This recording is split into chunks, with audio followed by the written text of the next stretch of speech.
여러분을 축복합니다. 항상 주님 안에서 멋진 승리를 취하기를 원하면서 오늘 보좌를 경험하라 2권 23쪽에서 봅니다. 지성과 의지. 여러분, 감정, 지성, 의지는 모든 사람들 속에 내재되어 있습니다. 그래서 이 2권에서는 감정과 지성과 의지를 하나님 앞에서 어떻게 바꿔야 될지에 대해서 말씀드립니다. 여러분, 특별히 오늘은 지성과 의지인데요. 이 지성은 우리가 생각하고 지각할 수 있는 어떤 기능을 얘기합니다. 그래서 사물을 분별하고 그것을 이해하고 그것을 판단하는 기능을 얘기하고요. 그리고 의지라고 하는 것은 우리의 성향의 지배를 받아서 그것을 행하고자 하는 것인데, 우리의 성향은 뭐냐 하면 우리가 알게 된 것, 그것을, 어떤 것을, 예를 들어서 제 앞에 지금 꽃이 있습니다만 이 꽃을 좋아한다, 싫어한다. 그리고 내 앞에 일어난 어떤 일에 대해서 내가 기뻐한다, 아니면 내가 그 일을 꺼려한다, 아니면 그것을 인정한다, 아니면 거부한다. 이 모든 것, 이것을 판단하는 것이 우리의 감정과 지성인데, 그것을 지배를 받아서 그대로 행하고자 하는 것, 그것이 의지입니다. 그래서 우리는 성장하면서부터 이 지성을 개발하는데 정말 많은 열정을 쏟아요.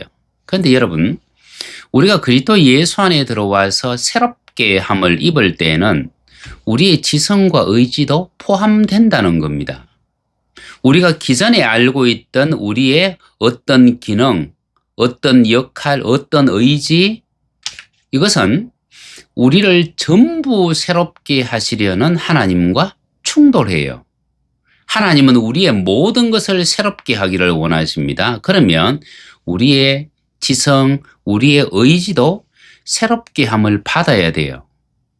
그런데 대부분의 성도님들이 이 지성과 의지를 그냥 가지고 있습니다. 그냥 가지고 있으면서 하나님 앞으로 나아가려고 해요. 여러분, 우리는 학교 교육을 받기 이전부터 우리가 원하는 어떤 삶의 틀을 만들고, 그리고 자기 목적을 이루려는 어떤 생각 때문에 지성을 개발시켜요.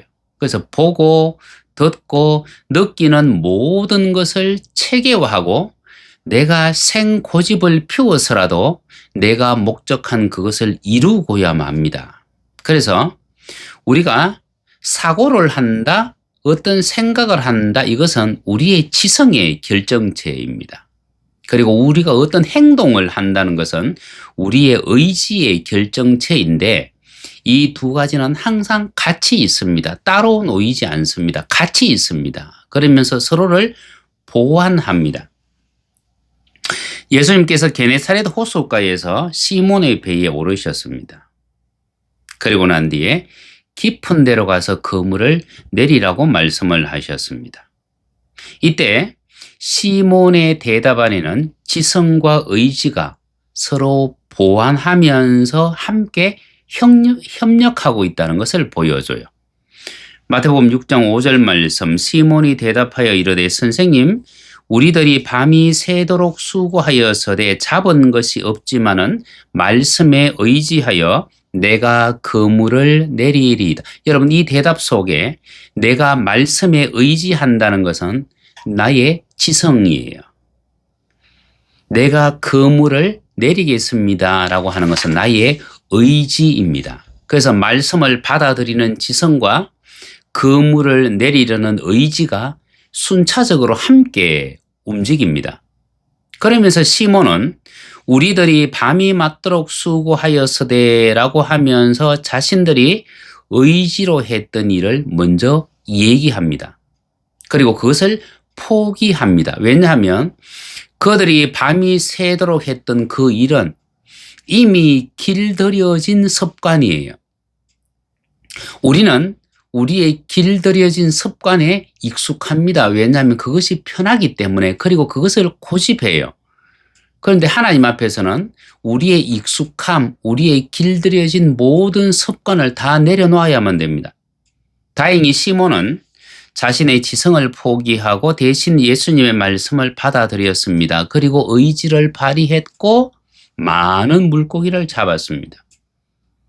여러분, 우리가 가지고 있는 사람의 의지는 목적한 일을 성취하도록 우리에게 힘을 공급합니다. 동시에 우리의 의지는 100% 완벽한 것이 아니기 때문에 원수가 우리 안으로 침투해 들어오는 원인이 되기도 하고, 우리가 또한 하나님의 말씀에 의지해서 순종했을 때 원수를 우리에게서 추방하는 요인이 되기도 합니다.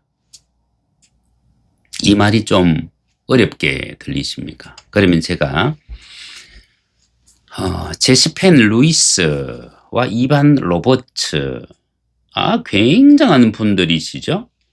이분이 썼는 책 가운데 성도들의 영적 전쟁이라고 하는 책이 있습니다. 이 책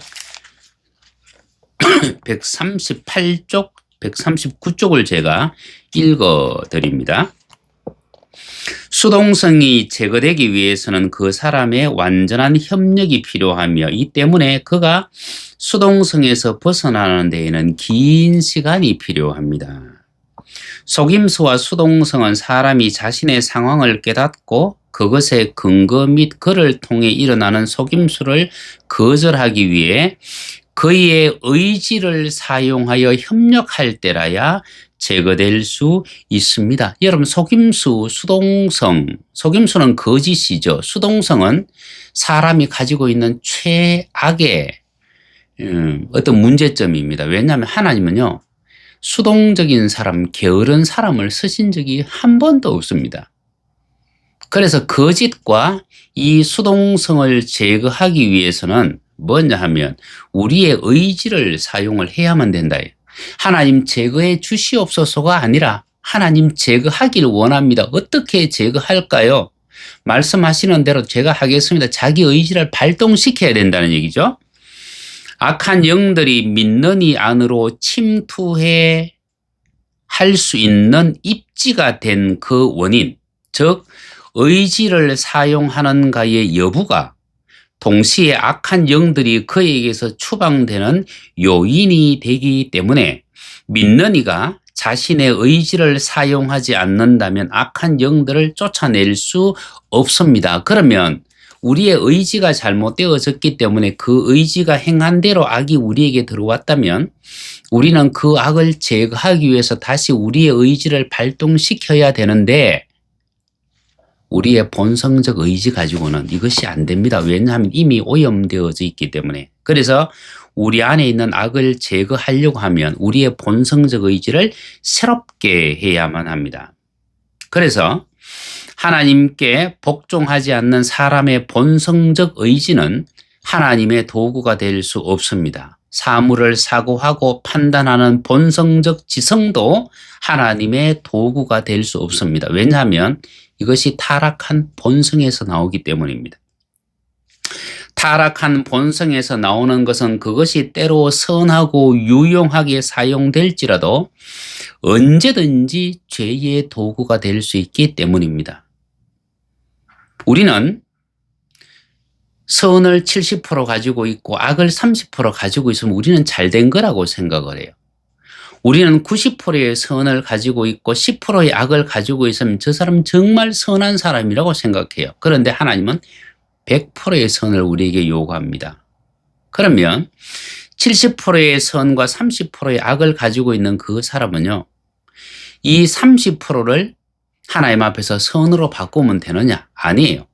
하나님의 선을 가지기 위해서는 우리가 가지고 있는 그 선 70%도 무너뜨렸다가 하나님의 선으로 세워야 돼요.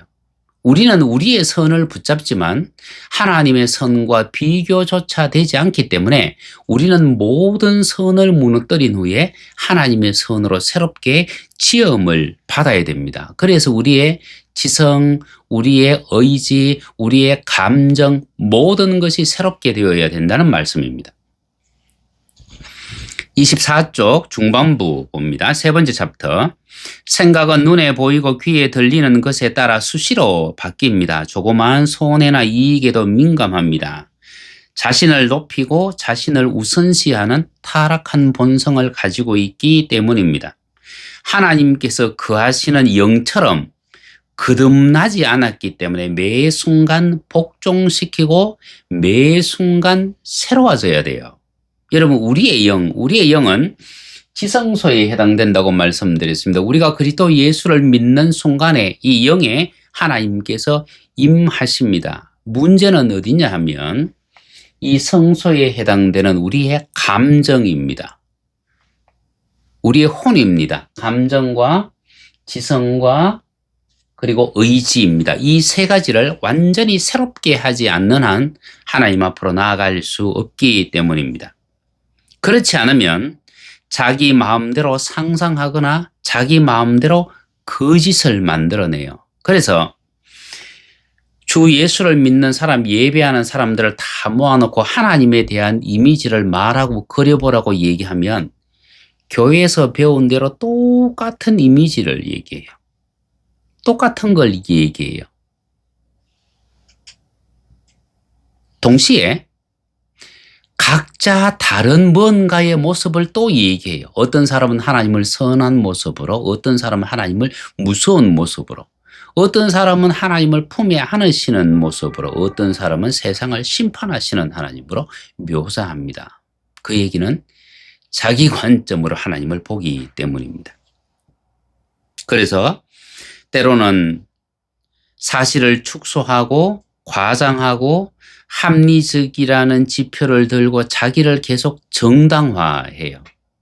자기를 정당화한다는 얘기는 자신을 붙잡고 있다는 얘기죠. 그러나 성경은 분명히 우리의 모든 생각을 사로잡아 복종시키라고 얘기합니다. 생각을 주관하는 감정의 활동이 하나님께서 주시고자 하는 자유가 아니기 때문입니다.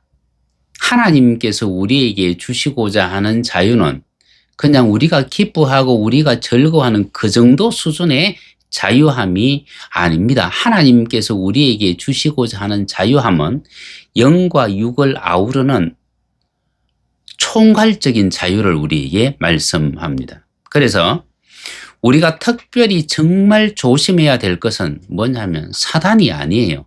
사단에 집중할 필요도 없어요. 죄에 집중할 필요도 없습니다. 우리가 회개한다는 이유로 죄와 악에 집중하다가는 하나님을 놓쳐버려요. 축복에 집중하다가는 하나님을 잃어버리는 수도 있습니다. 그래서 우리는 매 순간 뭐냐면 하나님의 생각이에요. 하나님의 마음이에요. 하나님의 마음을 쫓아가기 위해서, 닮기 위해서, 하나님 마음과 같이 되기 위해서 나를 어떻게 변화시키느냐는 겁니다. 이 변화는 우리의 생활이 가난한 삶에서 부유한 삶으로, 질병이 있던 삶에서 건강한 삶으로, 수치가 있던 삶에서 명예로운 삶으로 변화되는, 그것은 추후에 되어지는 지극히 작은 부분이에요. 여러분, 우리가 변화되어져야 될 것은 우리의 마음이에요. 우리의 마음이 하나님의 마음처럼 되지 아니한 상태에서 하나님 이곳에 임하여 주십시오라고 하는 얘기는 하나님 죄 가운데, 오염된 생각 가운데 임하여 주십시오라는 말밖에 안 돼요.